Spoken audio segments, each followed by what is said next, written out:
आप English movies भी देख लेते हैं, इंग्लिश वीडियोस समझ लेते हैं और इंग्लिश पढ़ भी लेते हैं, लेकिन जैसे ही इंग्लिश बोलने की बारी आती है अचानक से दिमाग ब्लैंक हो जाता है। क्या आपके साथ भी होता है? अगर हाँ, तो आज मैं आपको बताऊंगी कि इंग्लिश पढ़ने के बाद, इंग्लिश समझने के बाद भी इंग्लिश बोल क्यों नहीं पाते। और यकीन मानिए इसका रीज़न ग्रामर नहीं है। तो मेन प्रॉब्लम ये है कि बहुत लोग सोचते हैं कि मेरी इंग्लिश वीक है, लेकिन यकीन मानिए आपकी इंग्लिश वीक नहीं है, आपकी प्रैक्टिस वीक है।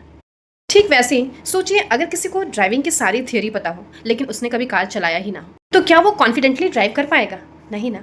इंग्लिश में बिल्कुल ऐसे ही है। सिर्फ सुनने और पढ़ने से इंग्लिश स्पीकिंग इंप्रूव नहीं होती, उसके लिए बोलना पड़ता है और बोलने के लिए प्रैक्टिस करना पड़ता है। तो इसका रीज़न है कि स्कूल में हमें इंग्लिश एक सब्जेक्ट की तरह सिखाई गई, ग्रामर, रूल्स, एग्जाम्स, लेकिन कॉन्वर्जेशन नहीं।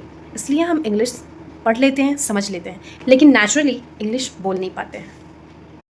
रीज़न 2, जब भी इंग्लिश बोलने लगते हो दिमाग में एक ही सवाल आता है, अरे कहीं गलत तो नहीं बोल दिया, लोग हंसेंगे तो नहीं, लोग हमें जज करने लगेंगे। और इसी डर की वजह से हम बोलते ही नहीं। याद रखिए, गलती करना लर्निंग का हिस्सा होता है।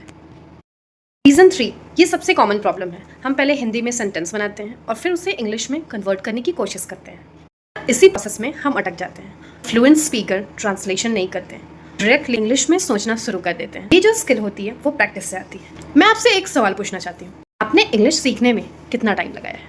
1 साल, 2 साल, 5 साल, 10 साल? और अब मैं आपसे फिर एक और सवाल पूछती हूँ, आपने एक्चुअल इंग्लिश बोलने की प्रैक्टिस कितने घंटे की है? शायद बहुत कम, और ये असली प्रॉब्लम है। तो आज से सिर्फ 3 काम कीजिए। रोज़ 10 मिनट इंग्लिश बोलने की प्रैक्टिस कीजिए। गलतियों से मत डरिए। चैट जीपीटी या किसी अदर फ्रेंड्स के साथ इंग्लिश की प्रैक्टिस कीजिए। बस इतना ही। याद रखिए, इंग्लिश परफेक्ट बोलने की कोशिश मत कीजिए, सिर्फ इंग्लिश बोलिए। इनफैक्ट इंग्लिश बोलने की कोशिश कीजिए। तो अगर आज आप इंग्लिश बोलते वक्त अटक जाते हैं तो इसका मतलब ये नहीं कि आप इंटेलिजेंट नहीं हैं। इसका मतलब सिर्फ इतना है कि आपको और प्रैक्टिस की ज़रूरत है। प्रैक्टिस हर इंसान कर सकता है, आप भी। याद रखिए, इंग्लिश बोलना और समझना दोनों अलग स्किल है। आप पहली स्किल सीख चुके हैं, अब सिर्फ आपको दूसरी स्किल पर काम करना है। रोज़ 10 मिनट प्रैक्टिस कीजिए और कमेंट में लिखिए कि आज से मैं इंग्लिश बोलूँगा या बोलूँगी। और अगर ये वीडियो पसंद आया हो तो इसे लाइक, शेयर कीजिए और मेरे चैनल पर अगर आप नए हैं तो सब्सक्राइब कीजिए।